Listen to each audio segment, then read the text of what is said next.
प्रथम तहलका news. UP के हाथरस की घटना की आड़ में यूपी में अस्थिरता फैलाने के लिए भयंकर षड्यंत्र रचा गया है।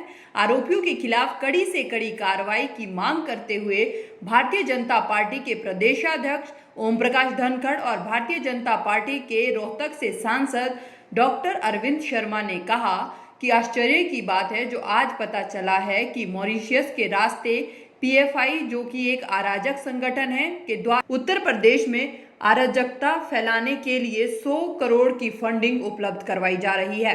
देखिए, बहुत ही मैं कहूँगा कि दुर्भाग्यपूर्ण षड्यंत्र सामने आ रहा है। मॉरिशस के रूट से 100 करोड़ की राशि पीएफआई, जो पॉपुलर फ्रंट ऑफ इंडिया, जो मुस्लिम का अतिवादी ऑर्गेनाइजेशन है, जिस पर पहले से बैन है, जिस संगठन ने सीए के समय देश में हिंसा भड़काने का काम किया था, उसी संगठन के 4 लोग मथुरा में पकड़े भी गए हैं जो हाथरस जा रहे थे।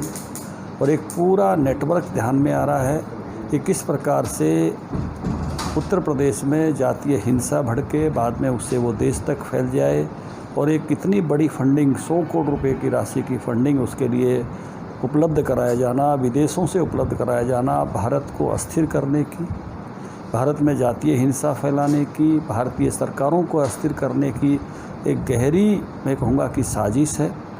और निश्चित रूप से सरकारें इस सारी साजिश के जो भी सूत्रधार हैं उन पर उनको पकड़ें, एक्सपोज करें, जनता की नज़र में लाएं और किसी एक घटना के कारण से किस प्रकार से षड्यंत्र करते हैं लोग भारत को अस्थिर करने का। न्याय सबको मिले, ये सब चाहते हैं, योगी जी भी चाहते हैं कि न्याय मिले बहन को जिसके प्रति भी कोई अन्याय हुआ है, लेकिन इस प्रकार से किसी एक घटना के कारण पूरे भारत में को जो आग में झोंकने का षड्यंत्र हो रहा था, ये षड्यंत्र पकड़ा जाना वास्तव में बहुत ही, मैं कहूँगा कि एक ऐसी गहरी साजिश सामने आई है जो भारत के लिए बहुत ख़तरनाक है, उत्तर प्रदेश के लिए बहुत ख़तरनाक है और देश के लोगों को भी, ऐसे सारे लोगों के बारे में, क्योंकि पहले भी सीए के समय पीएफआई के लोग पकड़े गए थे, जगह जगह यही दंगे करा रहे थे और आज फिर ये पकड़े गए हैं कुछ लोग। और एक इतना बड़ा अमाउंट की बात जो आ रही है कि मॉरिशस के थ्रू इनको फंडिंग हो रही है, तो निश्चित रूप से मैं कहूँगा कि ऐसे लोग देश के दुश्मन हैं जो इस तरह के षड्यंत्रों का हिस्सा बन रहे हैं, देश में जो है उस प्रकार की आंतरिक अशांति उत्पन्न करना चाहते हैं। तो ऐसे लोगों के खिलाफ जो है जनता भी जागरूक हो, सरकार सख्त से सख्त कार्रवाई करे। वो तो हमेशा से बड़े ओपन मन से लगे हैं और वो जो भी लोगों ने चाहा है वो सब उन्होंने किया है और हम सब भी इस पक्ष में हैं। किसी भी बेटी के साथ देश में अन्याय होता है तो उसको न्याय मिले, इसके सब पक्षधर हैं। कोई भी दोषी किसी भी तरह से बख्शा नहीं जाए। लेकिन हमारे देश में कोई एक घटना हो गई है तो उस घटना के कारण से हमारे देश को कोई आग में झोंकने का षड्यंत्र करे, हमारे देश में कोई अशांति फैलाने का षड्यंत्र करे, हमारे देश को जलाने की कोशिश करे, उसके लिए इंटरनेशनल फंडिंग हो, उसके लिए एक ऐसा अतिवादी ऑर्गेनाइजेशन, मुस्लिम ऑर्गेनाइजेशन जो पहले भी इन कामों में संलिप्त रहा है, उसके लोग पकड़े जाएंगे। बहुत ही गहरी साजिश है। मुझे लगता है कि साजिश के सूत्र मिल गए हैं। इस पूरी साजिश का पर्दाफाश होना चाहिए और ऐसे लोगों के खिलाफ सख्त से सख्त कार्रवाई होनी चाहिए। उन्होंने कहा कि सभी चाहते हैं कोई भी पीड़ित हो उसको न्याय मिले और यही काम उत्तर प्रदेश के मुख्यमंत्री योगी आदित्यनाथ शुरू से कर रहे हैं। उन्होंने कहा कि मामले में टीम गठित की गई है जो गंभीरता से कार्य कर रही है, लेकिन इसके पीछे कुछ अराजक लोगों की मंशा उत्तर प्रदेश में जातीय हिंसा, अराजकता और धार्मिक भावनाओं से खेलकर दंगा भड़काने की रही है।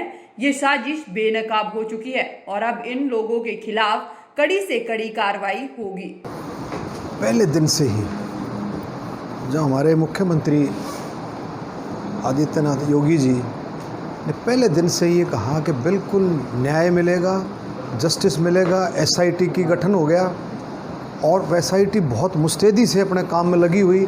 लेकिन कुछ असामाजिक तत्वों ने, पीएफआई, आपको पता होगा पीएफआई एक ऑर्गेनाइजेशन है, उसने नीचे ही नीचे इस घटना को ऐसा रूप देना शुरू कर दिया। आप देखेंगे सरकार को, देश को बदनाम करने के लिए जातीय सांप्रदायिक दंगे, धार्मिक उसको भावनाओं को दूसरे तरीके से मोड़ना, जातीय तरीके से मोड़ना, बहुत ही सुनियोजित तरीके से बहुत ही प्लान्ड तरीके से साजिश रच करके सरकार को बदनाम करने की, देश को बदनाम करने की साजिश रची गई। आपने देखा होगा 4 लोगों को जिन्होंने एक ऐसी साइट बना करके जो लोगों को गुमराह करने की कोशिश करी, ऐसे 4 लोगों को गिरफ़्तार किया है। कोई केरल से है, कोई यूपी से है, आपने सब ने देखा भी होगा, कोई आजमगढ़ से है। इस तरह से 4 लोगों को गिरफ़्तार किया। कहाँ केरल, कहाँ यूपी, उत्तर प्रदेश, आप समझ सकते हो कि किस तरह से। और आज एक और बात का पता लगा है कि मॉरिशस के रास्ते से कम 100 करोड़ रुपए की फंडिंग, ऐसी बात सरकार के सामने आई है, खुफिया एजेंसी ने ढूंढ कर निकाला है। 100 करोड़ रुपए की फंडिंग जो है दंगा भड़काने के लिए इस साजिश रची गई। प्रथम तहलका के लिए रोहतक से रिंकू परमार की रिपोर्ट।